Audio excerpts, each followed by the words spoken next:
नमस्कार दोस्तों, जय हिंद। एक बार फिर से सीजीपीएससी विज्ञान की इस नए वीडियो में आपका फिर से मैं स्वागत करता हूं। मेरा नाम है सरगम गुप्ता और आज जो है हम कंटिन्यू करेंगे। पिछले क्लास में हम लोगों ने खिलजी वंश तक देखा था। अभी हम लोग का सल्तनत काल चल रहा है।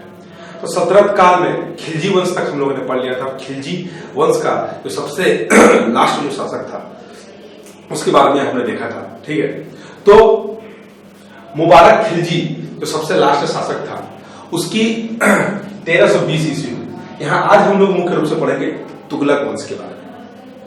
तो तुगलक वंश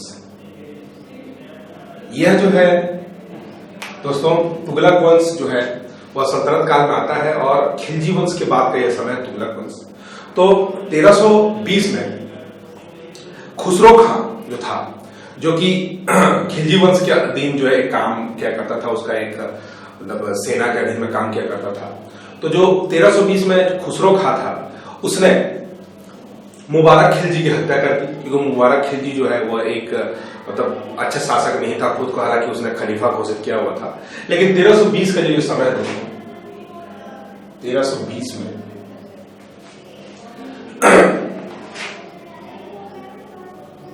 आपको याद रखना है खुसरो खां ने जो है वह मुबारक शाह की उसने हत्या कर दी और इस प्रकार उसने 1320 का जो समय है उसने 1320 में उसने खिलजी वंश को पूरी तरीके से समाप्त कर दिया। अब यह बात आती है खिलजी वंश की समाप्ति के बाद क्या उसने स्वयं एक वंश बनाया?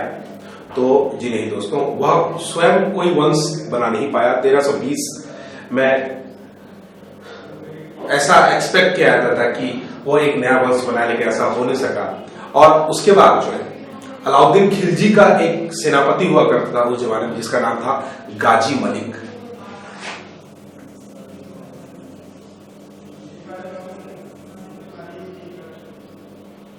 इसको एक स्टोरी वाइज मैं समझाने की कोशिश कर रहा हूं आप लोगों को।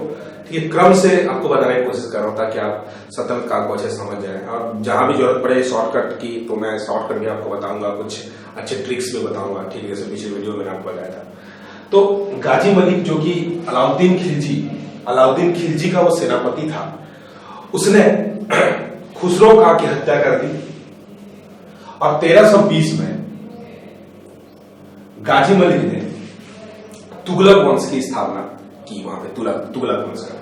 तो गाजी मलिक दोस्तों, वह गाजी मलिक के नाम से नहीं बल्कि गयासुद्दीन तुगलक के नाम पे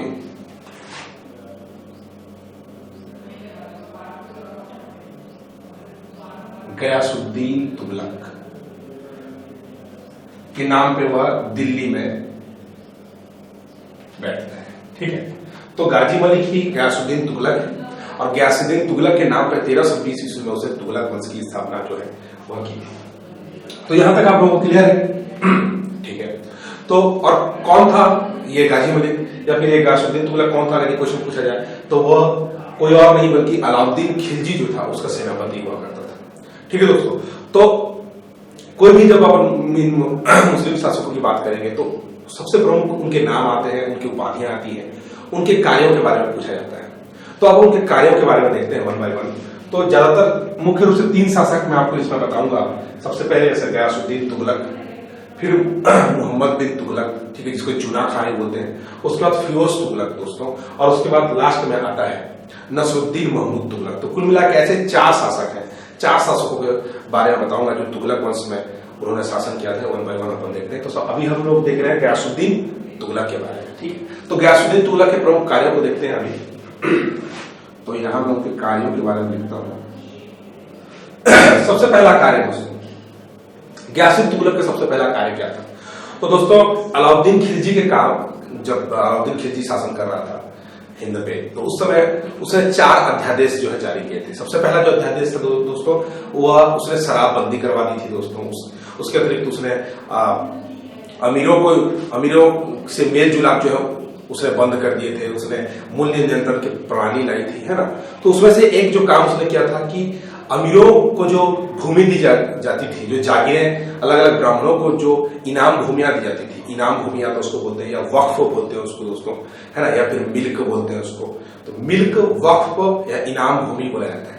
इसमें से आपको मैंने बताया था इनाम भूमि किसको बोलते हैं। तो इनाम भूमि जो है वह सल्तनत काल में बोला जाता था ऐसी भूमि को जो कि विद्वानों को उनके विद्वता के कारण जो है वह प्रसन्न होकर जो है कोई शासन जब देता है तो उसको इनाम भूमि कहा जाता है। तो इस समय जो है अलाउद्दीन खिलजी का जब शासनकाल चल रहा था तो अलाउद्दीन खिलजी ने इनाम भूमि या वक्फ भूमि या फिर जो मिल्फ भूमि आता है उसको उसने वापस छीन लिया था इन सब विद्वानों से। तो कुल मिलाकर जो जागीरदारी जो दी जाती थी उस सबको उसने छीन दी। ठीक है, तो इन अमीरों के इन जो भूमि थी उसको वापस जो है वह गयासुद्दीन तुगलक ने किया था। ये सबसे पहला कार्य है उसका। तो अपन लिख सकते हैं यहाँ पे कि भूमि को वापस किया था उसने, भूमि की वापसी। तो इसमें जो अमीर लोग थे या फिर जो अलग अलग विद्वान लोग थे जिनको जो भूमि दी जाती थी उसको सबसे पहले तो गयासुद्दीन तुगलक ने जो है वापस कर दिया। ये सबसे पहला कारण था। दूसरा नंबर जो उसका काम अपन देख सकते हैं दोस्तों, आपको मैंने बताया था मंगोल यानी कि चंगेज खान या तैमूरचीन के नेतृत्व में मंगोलों का बहुत ज्यादा आक्रमण होता था। तो मंगोलों के अधीन सबसे ज्यादा आक्रमण हुए थे इल्तुतमिश के काम में यानी कि उसके कार्य। ठीक है, तो इल्तुतमिश जब शासनकाल कर रहा था तो सबसे ज्यादा आक्रमण हुए थे। लेकिन उसके बाद जो है गयासुद्दीन तुगलक के कार्यकाल में 29 बार जो है मंगोलों ने आक्रमण किया था। और गयासुद्दीन तुगलक इतना अच्छा शासक था, इतना तेजस्वी शासक था दोस्तों कि उसने 29 बार जो आक्रमण किए थे मंगोलों ने उन 29 बार आक्रमणों को पूरी तरीके से विफल कर दिया। मतलब आप सोच सकते हो गयासुद्दीन तुगलक जो है जिसने मंगोलों को कितना अच्छे तरीके से कंट्रोल करके रखा हुआ था। ठीक है, तो उसके बाद दोस्तों हम लोग ये दूसरा काम था 29 बार जो है मंगोलों के आक्रमणों को उसने झेला था और उसको उसने विफल भी किया था। उसके बाद अगला देखते हैं हम लोग तीसरा नंबर जो है उसने अपने समाज में तीसरा नंबर जो काम किया था वो है सिंचाई व्यवस्था को अच्छा बनाया था। तो सिंचाई को विशेष ध्यान दिया था उसने दोस्तों, और सिंचाई के लिए उसने नहरों का निर्माण कराया था। ये क्वेश्चन जो है बहुत इंपॉर्टेंट है दोस्तों कि नहरों का निर्माण करने वाला सल्तनत कालीन शासक कौन था। तो नहरों का निर्माण करने वाला कोई और नहीं बल्कि गयासुद्दीन तुगलक था दोस्तों। सबसे पहला तुगलक का जो शासक था इसने सिंचाई व्यवस्था को बहुत अच्छे से निभाया था और नहरों का उसने निर्माण करवाया था। उसके अतिरिक्त दोस्तों चौथा उसने दिल्ली के पास में एक अपने नाम पे अपने वंश के नाम पे एक शहर भी बनाया था और शहर का नाम उसने दिया था तुगलकाबाद। तो तुगलकाबाद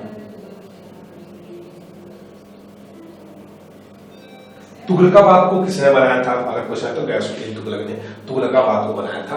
और साथ ही साथ दोस्तों इसमें जो गेट है तुगलकाबाद, आप दिल्ली के पास जब जाएंगे अभी भी है तो उसका जो गेट है उसको बोलते हैं दोस्तों 56 coat gate, 56 coat 56 coat.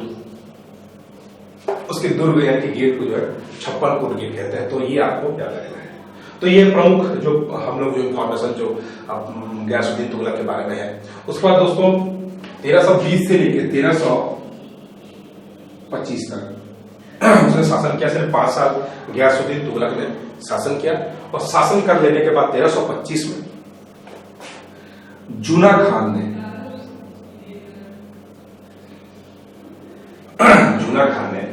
Ghiyasuddin Tughlaq की हत्या कर दी। तो दोस्तों गयासुद्दीन तुगलक की हत्या कोई सामान्य तरीके से नहीं हुई है। आपको इसके पीछे की स्टोरी में आपको अच्छे से समझाता हूं। तो जूना खान जो था वह जो है इस तुगलक राजवंश को अपने अधीन करना चाहता था, वह साम्राज्य का शासक बनना चाहता था। तो उसके लिए उसने, हालांकि वह बहुत ही विश्वास पात्र व्यक्ति था, गयासुद्दीन तुगलक उसके ऊपर बहुत ज्यादा विश्वास किया करता था। तो उसने एक लकड़ी का एक महल बनाया था दोस्तों, लकड़ी का एक महल था उस जमाने में। और उसने उस महल में जो है वह एक षड्यंत्र के द्वारा उसने गयासुद्दीन तुगलक जब उस महल के अंदर गया था तो उसने उस महल को गिरा दिया था। मतलब पहले से ही एक चाल थी जूना खान की गयासुद्दीन तुगलक को मारने की। और उसके बाद जो है उसी लकड़ी के महल से 1325 में जो है गयासुद्दीन तुगलक की मृत्यु हुई थी दोस्तों। और जूना खान जो है अब दिल्ली सल्तनत पर राज करता है। तो जूना खान दोस्तों, जूना खान का जो असली नाम है अब हम लोग देखेंगे वह है मुहम्मद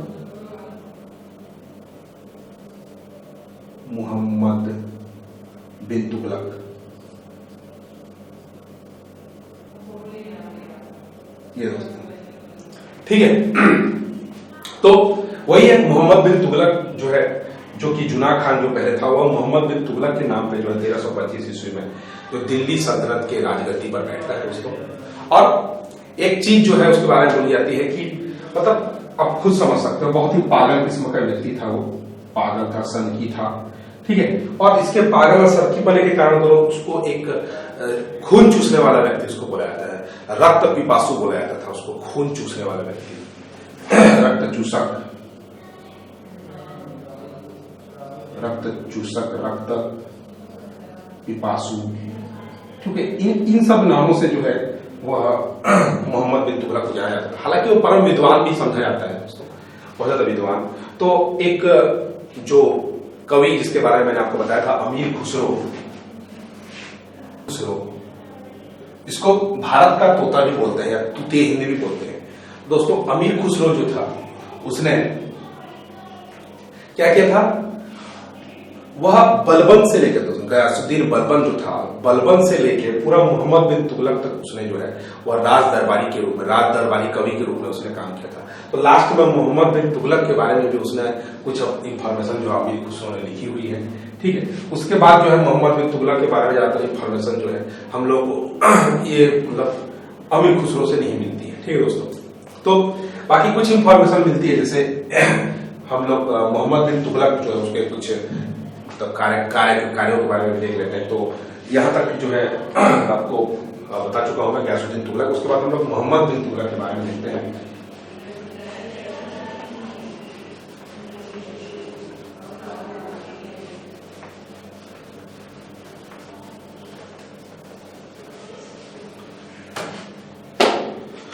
तो मोहम्मद बिन तुगलक, मैंने आपको बताया मोहम्मद बिन तुगलक जो है वह 1325 में जो है वह दिल्ली सल्तनत पर बैठता है, ठीक है। और 1325 में जो है उसके प्रमुख कार्य हम लोग देख लेते हैं।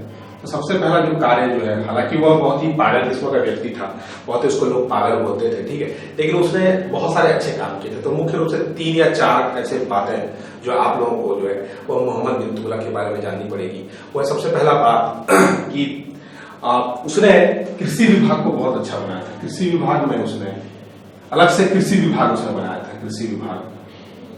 और कृषि विभाग का उसने नाम रखा था दोस्तों दीवाने कोही, दीवाने कोही, ठीक है दोस्तों। सबसे पहला यही काम था उसका, दीवाने कोही या अमीरे कोही भी उसको बोलते हैं कभी कभी। तो बहुत सारे बुक में उसका अमीरे कोही भी लिखा है, अमीरे कोही, ठीक है। तो 2 ऐसे नाम है। तो ये कृषि विभाग का ही नाम है, कोही से आप याद रखना है आपको, कृषि विभाग, ग से कोही, ग से कृषि विभाग आपको अच्छे से याद रखना है। तो ये सबसे पहला कार्य था, मतलब कृषि विभाग को उसने अच्छे से ध्यान दिया था। आप लोगों को ये सब अच्छे से समझ आ गया, ठीक है। उसके बाद दूसरा तो दोस्तों उसने जो है अपनी राजधानी जो है उसने देवगिरी कर दी। उसकी राजधानी देवगिरी दोस्तों, और देवगिरी का उसने नाम रखा था दौलताबाद। शानो शौकत की राजधानी दौलताबाद, ठीक है दोस्तों। अब देवगिरी का नाम तो आप जान रहे हो, जब लड़ाई होती तो रामचंद्र जो था देवगिरी का शासक था। जब अलाउद्दीन खिलजी शासन किया करता दक्षिण अभियान के क्रम में, अलाउद्दीन खिलजी ने देवगिरी के शासक रामचंद्र जो था उसके मतलब साथ ही साथ एक शासक जो है जिसका रुद्र प्रताप देव का नाम आता है ना दक्षिण अभियान के क्रम में, तो वही देवगिरी को उसने, जिसको दौलताबाद के नाम से उसने उसको अपनी राजधानी बनाई थी, ठीक है। उसके बाद ये प्रमुख 2 कार्य उसके लिए जो है बहुत इंफॉर्मेशन थे। और चूंकि मैं बता चुका हूं आप लोगों को कि अमीर खुसरो जो है उसकी मृत्यु हो गई थी, बलबन से लेकर उसने मोहम्मद बिन तुगलक तक शासन किया था। तो ज्यादातर इंफॉर्मेशन हम लोग अमीर खुसरो जो है वह इसके बारे में ज्यादातर इंफॉर्मेशन नहीं देता है, मतलब मोहम्मद बिन तुगलक के बारे में।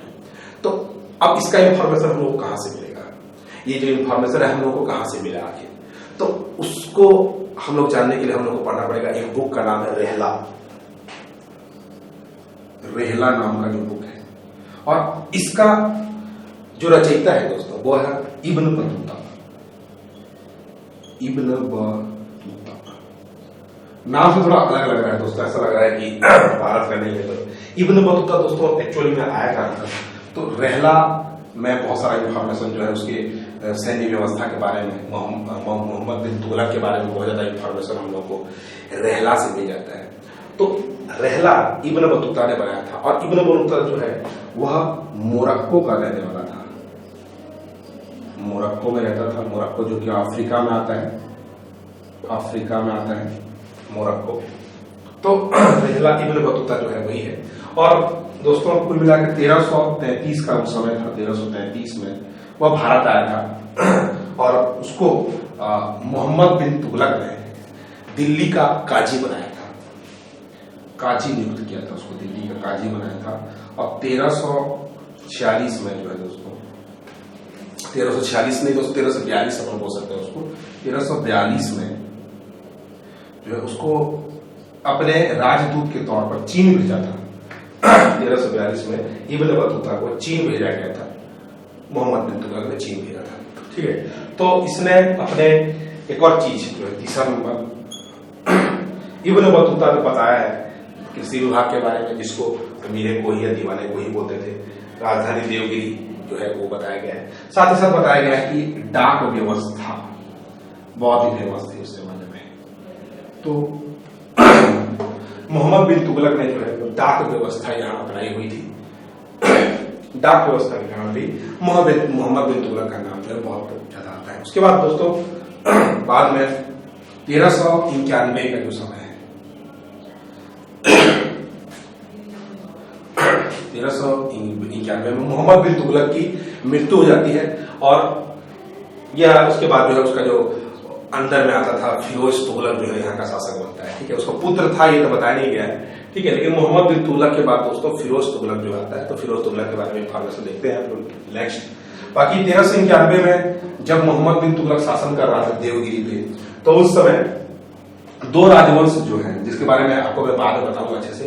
बाकी पहला जो है वो 1336 में जो है वह संगम वंश की स्थापना की थी, हरिहर हुक्का ने संगम वंश या विजयनगर साम्राज्य जिसको बोलते हैं दोस्तों। तो संगम वंश की स्थापना जो है वो हरिहर हुक्का ने की थी, हरिहर हुक्का। ये वही समय था दोस्तों जब देवगिरी पे मोहम्मद बिन तुगलक शासन कर रहा था। तो 1336 और 1347 में जो है वह हसन गंगू या हसन गंगू बोलते हैं, या फिर बहराम शाह, बहमन शाह ने बहमनी साम्राज्य की जो है स्थापना की थी। यहां पर मैं लिख देता हूं बहमनी साम्राज्य, मुख्य रूप से बीजापुर का जो एरिया है। तो ये 1347-1336 के बीच में है। जब 1351 में मृत्यु हो जाती है, तो 1325 से लेकर 1351 के बीच में 1336, 1347 ये सब डेट आपको अच्छे से याद रखना है यहाँ पे, ठीक है। तो ये कुल मिला के हम लोगों ने अभी देख लिया कि किस प्रकार मोहम्मद बिन तुगलक जो है शासन किया। अब उसके बाद हम लोग चलते हैं दोस्तों फिरोज शाह तुगलक के बारे में, फिरोज तुगलक के बारे में देखेंगे, ठीक है। और उसके बाद तुगलक वंश समाप्त करने के बाद वो सैयद वंश के बारे में देखेंगे। तो दोस्तों अब हम लोगों ने अब तक जो है तुगलक वंश में, फिर से लिख देता हूं उसको, तुगलक वंश में हम लोग अभी तक पढ़ रहे हैं। कहां तक हम लोगों ने पढ़ा था? अभी हम लोग जो है मोहम्मद बिन तुगलक तक हम लोगों ने अभी पढ़ा था। तो मोहम्मद बिन तुगलक दोस्तों उसके बाद जो है उसका पुत्र नहीं था, बाकी वो एक इंफॉर्मेशन हम लोग को मिलता नहीं है। तो उसके बाद जो है फिरोज शाह तुगलक के बारे में पढ़ते हैं।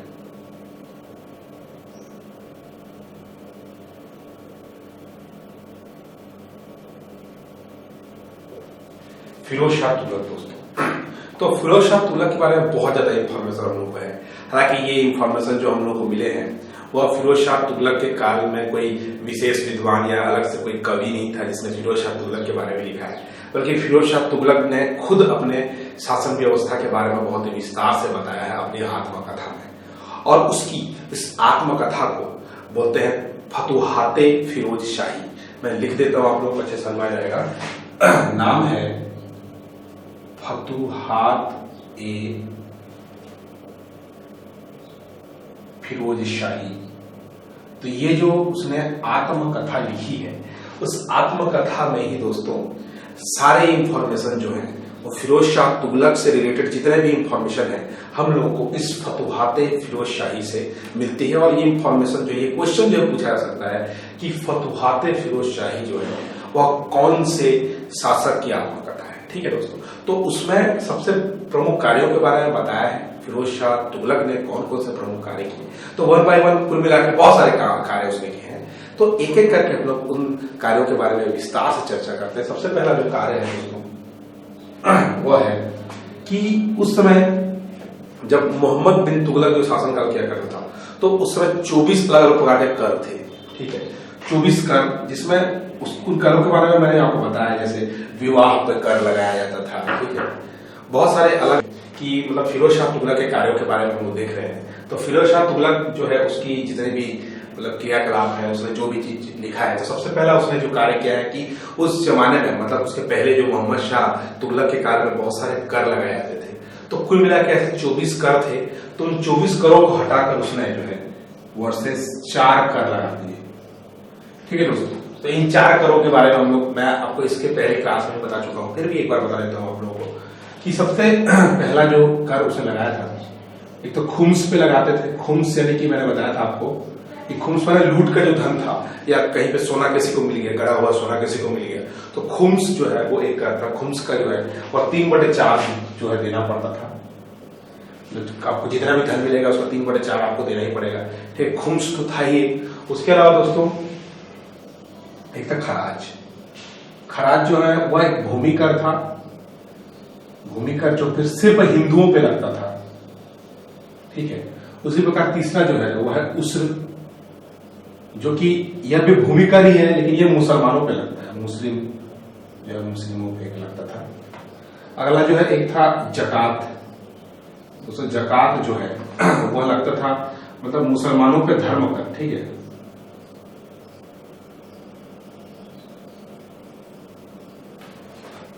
मुसलमानों पे जो धर्म कर लगता था उसको जकात बोला जाता है मुसलमानों पे।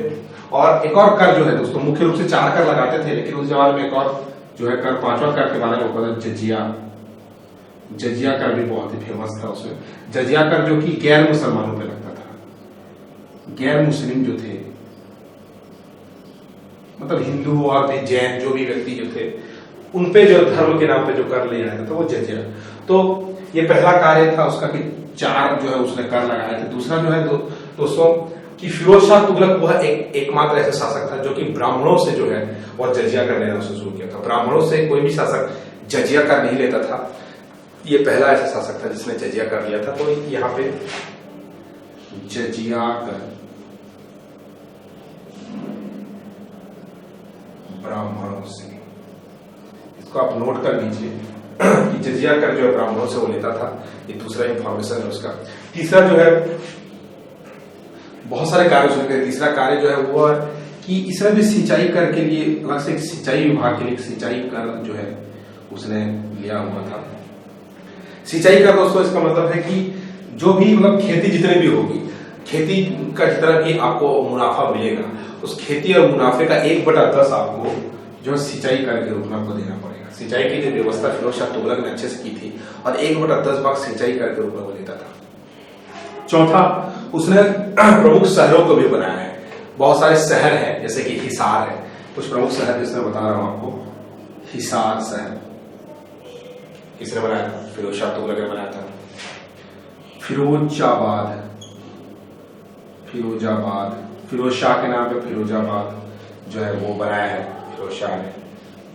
साथ में जौनपुर दोस्तों, जौनपुर, ठीक है, जौनपुर है, फिरोजपुर है। ऐसे जो शहर है दोस्तों, ये सब प्रमुख शहर जो है। साथ ही साथ जो फिरोज शाह कोटला का जो दुर्ग है, फिरोज शाह कोटला दिल्ली में जो है ना, फिरोज शाह कोटला, फिरोज शाह कोटला का दुर्ग यानी कि जो फिरोज शाह कोटला का दुर्ग भी दोस्तों वह फिरोज शाह तुगलक ने बनाया है। आपको नाम से स्पष्ट हो जा रहा है। 5वां जो है दोस्तों, उसने अशोक के स्तंभ जो है को दिल्ली में लगवाया था। अशोक का जो हम लोग को स्तंभ मिले हैं, अशोक स्तंभ, एक जो दोस्तों टोपरा गांव से हम लोग को जो मिला है, ठीक है, एक मेरठ से हम लोगों को मिला है, ठीक है। दो ऐसे जो मतलब अशोक के स्तंभ है दोस्तों, तो उसने टोपरा गांव से जो मिला है और एक मेरठ से जो मिला है उसको दिल्ली जो है वो ले गया था, उसको वो ले गया था दिल्ली। तो ये भी आपको याद रखना है कि वह कौन सा शासक था जिसने अशोक के दो स्तंभों को दिल्ली में स्थापित किया था, तो वह है फिरोज शाह तुगलक, ठीक है दोस्तों। उसके बाद ये जो प्रमुख रूप से और भी बहुत सारे कार्य हैं, आपको ये जितने भी इंफॉर्मेशन है आपको अच्छे से याद रखना है इसमें, ठीक है। साथ ही साथ दोस्तों उसने मतलब लोगों की सेवाओं के लिए बहुत सारे मतलब कार्य किए, जैसे उसमें अस्पतालों को खुलवाना है, ठीक है, अनाथालय खुलवाना है, साथ ही साथ दासों के लिए कुछ विशेष काम करना, ठीक है। तो इसके बारे में भी अपन देखते हैं। तो छठवां नंबर जो उसने काम किया था मतलब एक अस्पताल खुलवाया था दोस्तों, ठीक है, अस्पताल जिसको दारुल सफा कहा जाता है, ठीक है। तो अस्पताल जो है उस जमाने में कहा जाता था दारुल सफा, तो ये इंपॉर्टेंट है, आपको याद रखना है दारुल सफा का शाब्दिक अर्थ क्या है। तो दारुल सफा यानी कि दोस्तों अस्पताल, ठीक है। साथ ही साथ यहां पे लिख देता हूं, आपको अच्छे समझ में आ जाएगा सर।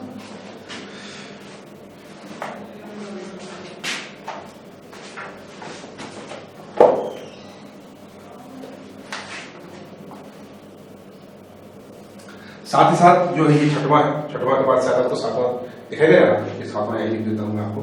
सातवां जो है उसने अनाथालय खुलवाया, साथ ही साथ जो विधवा जो महिलाएं होती थी, जो लड़कियां जिनके माँ बाप नहीं हुआ करते, उनके लिए अलग से उसने अनाथालय और ऐसे घर खोले थे जहां पे उनको शान और शौकत के साथ रखा जाता था, ठीक है, जिसको दीवाने खैरात बोला जाता है। दीवाने खैरात ये जो नाम है दोस्तों मतलब कुछ ऐसे नाम है जो कि परेशान कर सकते हैं आप लोगों को, ठीक है, लेकिन आपको क्या है रटने के सिवा आपको कुछ करना नहीं है, इसमें रटन तो पड़ेगा ही। बार बार इस वीडियो को देखोगे ना तो आपको सब चीज समझ आ जाएगा, ठीक है। देखिए यहाँ पे ऐसे नाम है दारुल सफा है, ठीक है, दीवाने खैरात है दोस्तों। उसके अतिरिक्त एक और है दीवाने बंदगान, ये भी आपको बता दे रहा हूं, आठवां दीवाने बंदगान, ठीक है। तो दीवाने बंदगान है क्या? दीवाने बंदगान दोस्तों मतलब फिरोज शाह तुगलक एक ऐसा व्यक्ति था, एक ऐसा शासक था जिसके काल में सबसे ज्यादा दास थे दोस्तों, लगभग 2 लाख के आसपास उसके सिर्फ दास हुआ करते थे। तो उन दासों के मतलब सुविधा के लिए भी उसने जो है दीवाने बंदगान नाम का एक गृह बनाया था, जहां पे इन दासों को विशेष सेवाएं दी जाती थी, ठीक है। तो दीवाने बंदगान दोस्तों मुख्य रूप से दासों से रिलेटेड है। तो ये क्वेश्चन पूछा जाता है कि ऐसा कौन सा शासक था जिसके सबसे ज्यादा गुलाम थे, सबसे ज्यादा दास थे, तो वह कोई और नहीं बल्कि फिरोज शाह तुगलक था।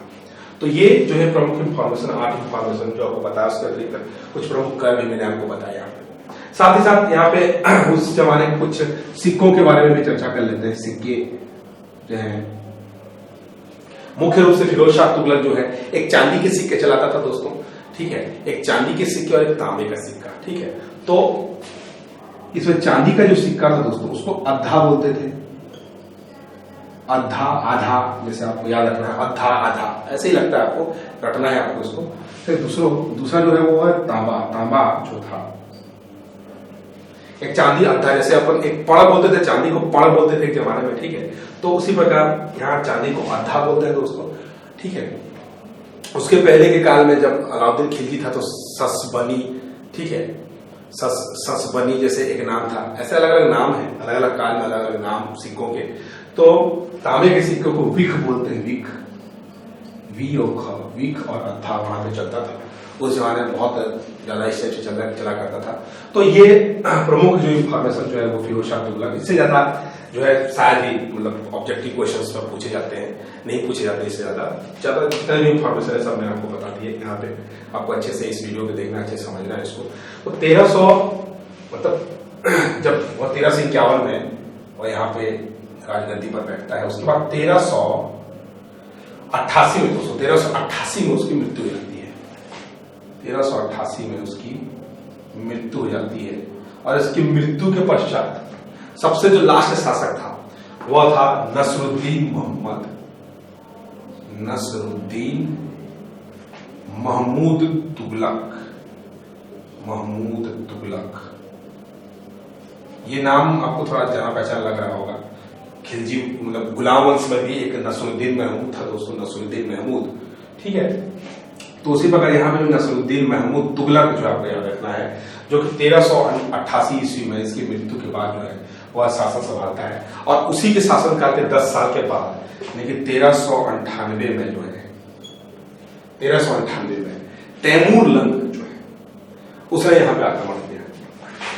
भारत में उसका पहला आक्रमण जो था, तैमूर लंग जो है भारत पे आक्रमण करता है 1398 में। और इस प्रकार सबसे लास्ट में तैमूर लंग के आक्रमण के फलस्वरूप तुगलक वंश जो है यहाँ पे पूरी तरीके से समाप्त हो गया। ठीक है दोस्तों, तो तुगलक वंश का अंत जो है वो हुआ था 1398 में, जब तैमूर लंग ने भारत पर आक्रमण किया। और आक्रमण करने के पश्चात सैयद वंश, इसके बाद आता है सैयद वंश जो है। जब तैमूर लंग भारत पर आक्रमण करता है और उसके बाद उसने अपने गुलामों को जो है उसने भारत की सत्ता दे दी थी। ठीक है, तो सैयद वंश में उसका एक गुलाम था, उसका एक सेनापति था जिसका नाम था खिज्र खां। तो खिज्र खां जो था, खिज्र खां ने सैयद वंश की स्थापना यहाँ पे की 1398 में। तो दोस्तों इसके बाद इसको मिटा देता हूं, उसके बाद हम सैयद वंश के बारे में पढ़ते हैं। तो दोस्तों उसके बाद हम लोग देखते हैं सैयद वंश के बारे में।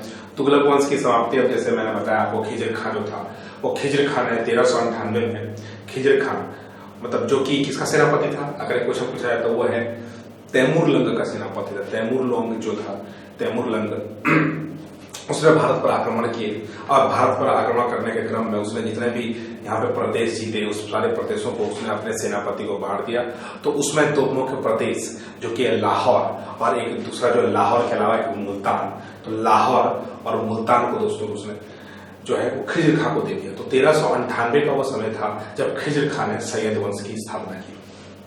ठीक है, तो 1398 में जो है खिज्र खां, आपको याद रखना है खिज्र खां ने सैयद वंश की स्थापना की थी। लेकिन मुख्य रूप से जो काल निर्धारण किया जाता है दोस्तों वो 14 से 1414 से जो है इसका काल निर्धारण मुख्य रूप से किया जाता है। ठीक है, तो कौन था यह? तो तैमूर लंग का एक सेनापति था। ठीक है, तो तैमूर लंग का एक पुत्र था दोस्तों जिसका नाम था शाहरुख खान। आपको याद रखना है उसका एक पुत्र था जिसका नाम है शाहरुख खान। तो शाहरुख खान को आप कैसे भूल सकते हैं?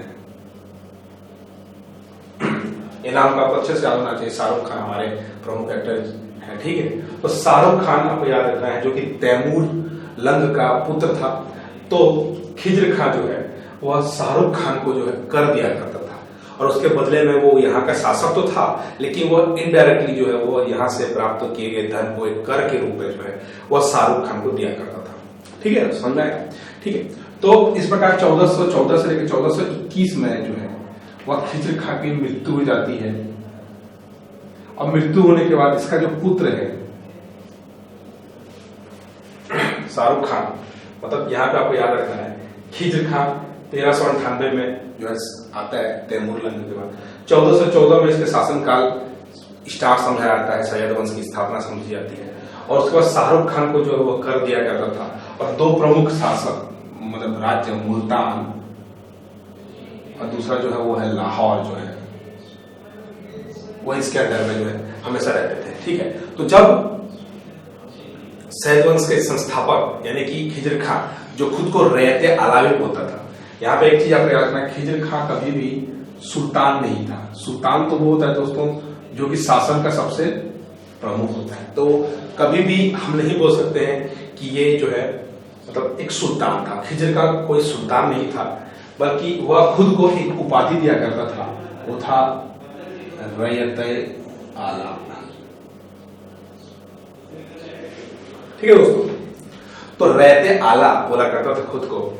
सुल्तान तो था उस समय शाहरुख खान उस समय सुल्तान था और वह रैयत आला की उपाधि से उसको खुद को जो है सम्मानित किया करता था। ठीक है, तो इस प्रकार जो है जब खिज्र खां की मृत्यु हो जाती है 1421 में, उसकी जब मृत्यु हो जाती है यहाँ पे मैं लिख रहा हूँ, तो 1421 में उसकी मृत्यु के पश्चात उसका जो पुत्र था जिसका नाम है मुबारक शाह यहाँ का शासक बनता है। तो उसका पुत्र जो है यहाँ पे इसका पुत्र जो है मुबारक शाह यहाँ का शासक बनता है। और मुबारक शाह के बारे में ज्यादातर इंफॉर्मेशन जो है दोस्तों हम लोगों को सिर्फ एक बुक से मिल जाती है और बुक है वह अहमद सरहिंदी की और उसका नाम है तारीख-ए- मुबारक शाही। ठीक, तारीख ए मुबारक शाही जो है वह नाम है दोस्तों उसका तारीख ए मुबारक शाही, और इसको जो है लिखा है अहमद सरहिंदी ने। आपको ये बस याद रखना है, ये क्वेश्चन पूछा जा सकता है कि तारीख ए मुबारक शाही के रचनाकार कौन है, तो अहमद सरहिंदी जो है वह तारीख ए मुबारक शाही का जो है प्रमुख रचयिता है। ठीक है, तो इस तारीख ए मुबारक शाही में अहमद सरहिंदी ने मुबारक शाह के बारे में लिखते हुए बोला है कि मुबारक शाह ने मुबारकाबाद यमुना नदी के तट पर बनाया था। यमुना के तट पे मुबारकाबाद उसने बनाया था। प्रमुख इंफॉर्मेशन जो कि एग्जाम में आ सकते हैं मध्यकालीन में, इसलिए मैं आपको बहुत अच्छे से बता रहा हूं। इसको शॉर्टकट ट्रिक्स यहाँ पे नहीं है दोस्तों, आपको सीधा सीधा याद रखना है इसको। मुबारक शाह, अहमद सरहिंदी, ठीक है, यमुना नदी के तट पर मुबारकाबाद जो है जिसको अहमद सरहिंदी ने ये सब बताया है। ठीक है, उसके बाद उसके मृत्यु के पश्चात, मतलब मुबारक शाह के बारे में ज्यादा इंफॉर्मेशन पे जानने की जरूरत नहीं है, बस इतना जानना है कि कौन था, उसके प्रमुख कार्य बस देख रहे हैं आपको। ठीक है, तो उसके बाद जो सबसे लास्ट शासक था दोस्तों वो है अलाउद्दीन आलम शाह। मुबारक शाह के बाद सबसे लास्ट में आता है अलाउद्दीन आलम शाह।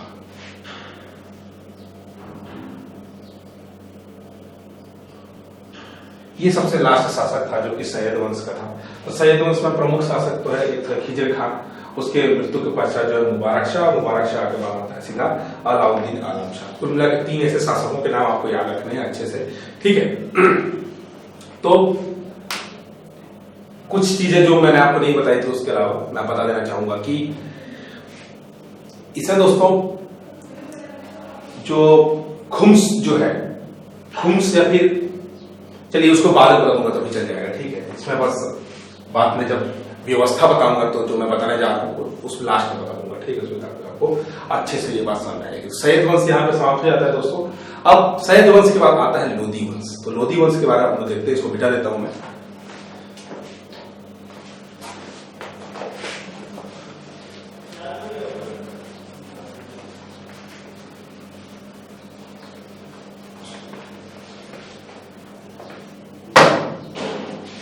सैयद वंश की समाप्ति के बाद लास्ट जो है सल्तनत काल का है वो है लोधी वंश। और लोधी वंश की समाप्ति के बाद तो दोस्तों सीधा मुगल काल आ जाता है। मुगल काल के बारे में मैं आपको बताने जा रहा हूँ। उसके बाद शासन व्यवस्था के बारे में पढ़ लेंगे हम।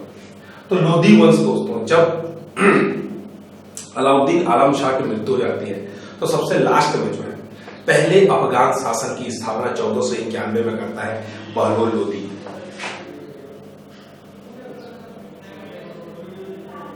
बहलोल लोधी जो कि पहला फर्स्ट अफगान शासक है। बाकी लोग जो तुर्की थे दोस्तों, तो ये पहला अफगान शासन की स्थापना उसने 1451 में की थी। लोधी वंश की स्थापना जो है उसने सबसे पहले की थी। और वह जो है एक सरदारों की बात बहुत माना करता था दोस्तों। उसके दरबार में बहुत सारे सरदार थे। उन सरदारों को दोस्तों वो मकसदे अली के नाम से पुकारा करता था। मकसद ए अली बोला करता था दोस्तों। और वो बहुत ही ज्यादा जो इन सरदारों को बहुत इज्जत दिया करता था। इज्जत कैसे दिया करता था मैं बता रहा हूं। जब उसके ये सरदार दरबार में खड़े हो जाते थे तो स्वयं बहलोल लोधी भी खड़ा हो जाता था।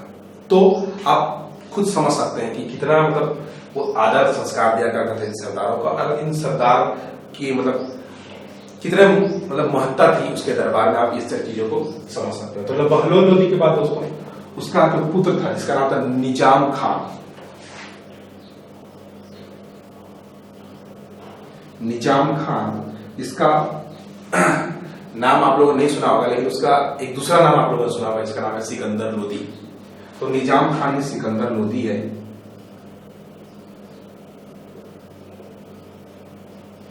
तो सिकंदर लोधी जो है वह बहलोल लोधी के बाद जो है वह दिल्ली सल्तनत में बैठता है। और यह ऐसा पहला व्यक्ति है जिसने आगरा को अपनी राजधानी बनाई थी, सिकंदर लोधी। इसके सबसे प्रमुख कार्यों को हम लोग देख लेते हैं। कार्य में सबसे पहला कार्य दोस्तों उसने 1504 में आगरा नगर को बनाया था। ये क्वेश्चन अभी एग्जाम में पूछा गया था, हाल ही में एग्जाम आया था, उसमें क्वेश्चन पूछा गया था कि आगरा नगर को किसने बनाया था। तो आगरा नगर को 1504 में सिकंदर लोदी ने बनाया था दोस्तों। और सिकंदर लोदी अपने इन सभी कार्यों के लिए बहुत ज्यादा जाना जाता था, ठीक है। और एक और चीज जो है वो बहुत अच्छा ज्ञाता था। 1489 में जो है वह राजगद्दी पर बैठा था। निजाम खान, ये बताना भूल गया था मैं, 1489 में वह राजगद्दी पर बैठा था दिल्ली पे। और आगरा नगर की स्थापना जब उसने 1504 में की थी, उसके बाद उसने आगरा को अपनी राजधानी बना ली थी, ठीक है।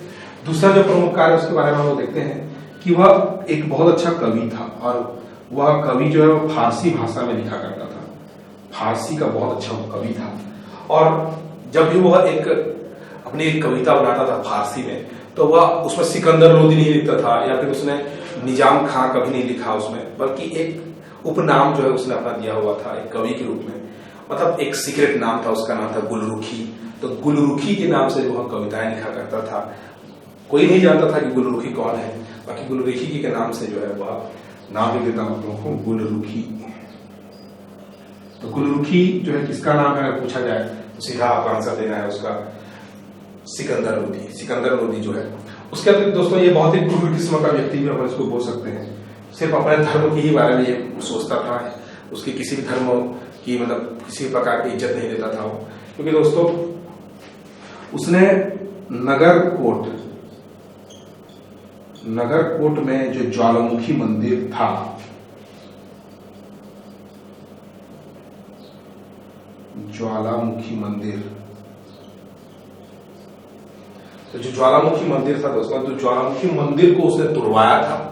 और तुड़वाने के बाद उसके जो पत्थर थे दोस्तों, उसने उस पत्थर को कसाईयों को दे दिए थे, उससे मांस तोड़ने के लिए। तो आप खुद सोच सकते हैं कि उसने कितना क्रूर बर्ताव किया था हिंदू धर्म के साथ। यहाँ पे सिकंदर लोदी ने बहुत ही मतलब आप सोच सकते हैं, सिर्फ अपने धर्म के बारे में सोचता था। तो नगरकोट के ज्वालामुखी मंदिर को उसने इस टाइप से हर्ष किया था। इसीलिए उसकी जो है मृत्यु 1517 में बुरी तरीके से उसकी मृत्यु हुई। 1517 में उसकी मृत्यु हो गई, बहुत ही बुरी तरीके से मरा, किसी रोग से मरा ऐसा बोला जाता है। और उसकी मृत्यु के बाद दोस्तों सबसे लास्ट में जो इब्राहिम लोदी, लास्ट शासक था इसका, इब्राहिम लोदी। तो इब्राहिम लोदी के बारे में आप लोगों ने अच्छे सुना होगा। आधुनिक भारत में इब्राहिम लोदी और बाबर के बीच का पानीपत का प्रथम युद्ध आप लोगों को अच्छे से याद होगा, जो कि 1526 में हुआ था। तो उसके बाद इब्राहिम लोदी जो है वो बाबर से हारता है दोस्तों। बाबर से 1526 में जो है वह पानीपत का प्रथम युद्ध, पानीपत जो कि हरियाणा में है,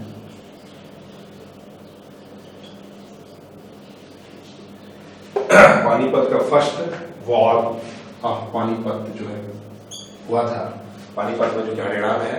और 1526 में बाबर और इब्राहिम लोदी के बीच में हुआ था, जिसमें इब्राहिम लोदी बुरी तरीके से हारा था दोस्तों। और इस प्रकार यहाँ पे लोदी वंश और सल्तनत काल की समाप्ति हो गई थी भारत में।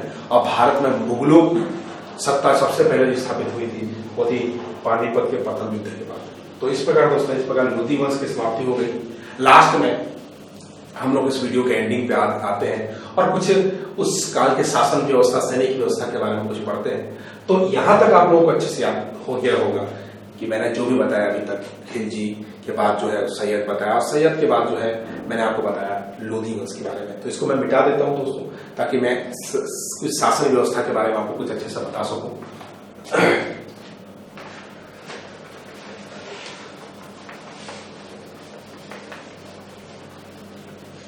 आपको दोस्तों बस एक चीज इस पर ध्यान देना है, जितने भी वीडियोस हम आपको देते हैं उसमें आप लोगों को एक बार नहीं 2-3 बार इस वीडियो को सुनना है, ताकि अच्छे से आपको ये सब चीजें याद हो जाए। और अगर किसी प्रकार की समस्या अगर आपको आ रही है इन वीडियोस को देखने में या फिर सुनने में, या फिर हमारे लैंग्वेजेस में अगर किसी प्रकार की आपको प्रॉब्लम्स हो रही है, तो आप कमेंट सेक्शन के माध्यम से आप इसको लिख सकते हैं, अपने सब्सक्राइब कर सकते हैं इस पे।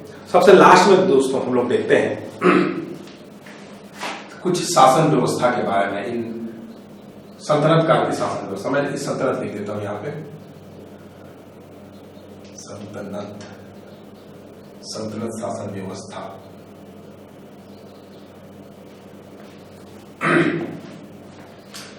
तो दोस्तों सल्तनत शासन व्यवस्था के बारे में मैं आप लोगों को बताता हूँ। आप लोगों का कुछ भी समझ नहीं आया तो आप पूछ सकते हैं, ठीक है।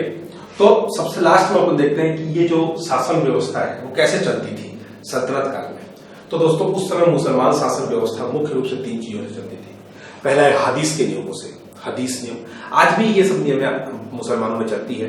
तो उन्हीं नियमों के आधार पर एक कुरान, हदीस जो है और एक शरीयत, इन तीनों कानूनों के अनुसार जो है ये शासन व्यवस्था चलाते थे। तो मैं लिख देता हूं उसको। एक हदीस का नियम चलता था, एक कुरान और एक है शरीयत का कानून। शरीयत कानून तो अभी भी बहुत ज्यादा लागू है दोस्तों, भारत में भी आप देख सकते हैं बहुत सारे मतलब मुस्लिमों में यह व्यवस्था मतलब बहुत ज्यादा फेमस है, ठीक है। तो ये सल्तनत शासन व्यवस्था इन्हीं तीनों के नियमावली के हिसाब से चलती थी। साथ ही साथ इसमें कुछ जो इक्तादारी व्यवस्था के बारे में मैं आपको बता देता हूँ दोस्तों। जिस प्रकार हमारे देश को छोटे छोटे राज्यों में, फिर उसको जिलों में, फिर उसको तहसीलों में बांटा गया, उस प्रकार जो है इस शासन व्यवस्था मुख्य रूप से जब इल्तुतमिश ने इक्तादारी व्यवस्था लाई थी तो उसने पूरे साम्राज्य को सबसे पहले इक्ता में विभाजित किया था। इक्ता यानी कि दोस्तों सूबे में, सूबा में डिवाइड कर दिया था दोस्तों। इन सूबों को दोस्तों सिकों में डिवाइड कर दिया गया था। सिकों में, सिक यानी कि आप समझ जाइए जिला, जिला भी बोल सकते हैं इसको, जिला लिख देता हूं मैं इसको यहाँ पे, जिला। सिकों को जो है परगनों में डिवाइड कर दिया गया था, परगनों, और परगनों को दोस्तों गांव में, ठीक है। तो इसमें इक्ता जो दोस्तों, इक्ता जो व्यवस्था था यहाँ पे, इक्ता, सिकों, परगनों, गांव, मुख्य रूप से इतने नाम आते हैं यहाँ पे। तो जो इक्ता व्यवस्था यानी सूबा का जो प्रमुख हुआ करता था दोस्तों वो था नायब। नायब तहसीलदार जैसे बोलते हैं ना, वैसे नायब जो है इसका प्रमुख हुआ करता था। तो सही जोड़ मिलाने के लिए आपको इस पर पूछा जा सकता है, ठीक है। तो ध्यान से आप इसको देखिए। इक्ता का मुख्य नायब, सिकों का सिकदार, परगनों का आमील, आमीला, आमीर बोलते थे, और गांव का जो है ग्रामीण हुआ करता था, ग्रामीण हुआ करता था, गांवटिया टाइप से उसमें हुआ करते थे। तो ये सब आपको अच्छे से याद रखना है। गांव का ग्रामीण, ग्रामीण हुआ करता था। साथ ही साथ 100 गांवों को जो है 100 गांव की देखभाल करने के लिए एक व्यक्ति को जो है दोस्तों नियुक्त किया था, जिसका नाम था अमीर सदा।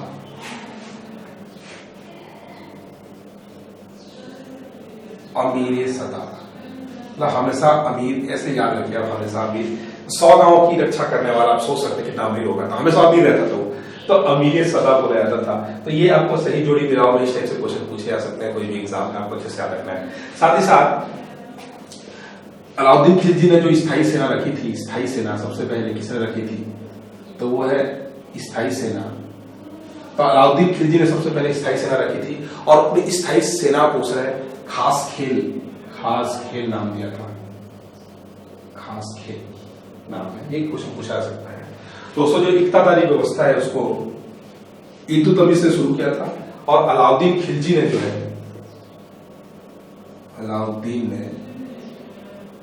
अलाउद्दीन खिलजी ने दोस्तों इक्ता व्यवस्था को समाप्त कर दिया था, और फिर से उसको पुनर्जीवित किसने किया था, तो वह फिरोज शाह तुगलक ने। तो तुगलक के काल में फिर से फिरोज तुगलक ने इक्तादारी व्यवस्था को नवजीवित किया था, फिरोज तुगलक। तो ये क्वेश्चन पूछा जा सकता है कि इक्तादारी व्यवस्था को किसने समाप्त किया, तो इक्तादारी व्यवस्था को अलाउद्दीन खिलजी ने समाप्त किया था। और कौन था जिसने फिर से पुनर्जीवित किया था, तो वो था फिरोज शाह तुगलक ने इसको जीवित किया था। साथ ही साथ दोस्तों अमीर खुसरो के बारे में इंफॉर्मेशन इसमें पूछा जाता है। अमीर खुसरो जिसने खड़ी बोली के विकास में विशेष योगदान दिया है, ये आपको याद रखना है। खड़ी बोली में वो अपनी कविताएं लिखा करता था। तो खड़ी बोली मुख्य रूप से कौन से शासक से लेकर कौन से शासक, आप उसमें गिन लीजिए कुल मिलाकर कितने शासक थे, ठीक है। तो बलबन से लेकर पूरा मोहम्मद बिन तुगलक तक जितने भी शासन थे, उसमें शासन में उसने जो है राज दरबारी के रूप में उसने काम किया है। तो ये प्रमुख इंफॉर्मेशन दोस्तों सल्तनत काल से रिलेटेड। उसके बाद नेक्स्ट वीडियो में हम लोग जो है विजयनगर साम्राज्य के बारे में देखेंगे, ठीक है। तो इस सल्तनत काल के इस वीडियो में अगर आप किसी प्रकार की समस्याएं होती हैं तो आप कमेंट सेक्शन के माध्यम से उसको लिख सकते हैं, ठीक है। अगर आपको कुछ प्रश्न आपको पूछने हैं तो आप कमेंट सेक्शन के माध्यम से उसमें लिख सकते हैं। साथ ही साथ अगर इस वीडियो में कोई आपको कुछ इंप्रूव कराना है तो भी आप इसमें भी कमेंट सेक्शन के माध्यम से लिख सकते हैं। लाइक कर सकते हैं, आप उसको सब्सक्राइब कर सकते हैं। जो लोग वीडियो देखते हैं प्लीज सब्सक्राइब कीजिए ताकि हम लोग के आने वाले वीडियोस आपको अच्छे से समझ में आए, अच्छे से उसके इंफॉर्मेशन मिले। आप लोगों को सब्सक्राइब करें, कमेंट करें, शेयर करें और ज्यादा से ज्यादा दोस्तों पढ़ाई करें, अच्छे से पढ़ें। हम लोग जो भी वीडियो देते हैं बार बार उसको देखें, ठीक है। तो इसी के साथ मैं 17 के समाप्ति के बाद नेक्स्ट वीडियो में फिर से आप लोगों के साथ मेरी मुलाकात होगी। मैं सरगम गुप्ता आपको फिर से लास्ट में बताऊं, जय हिंद, जय भारत।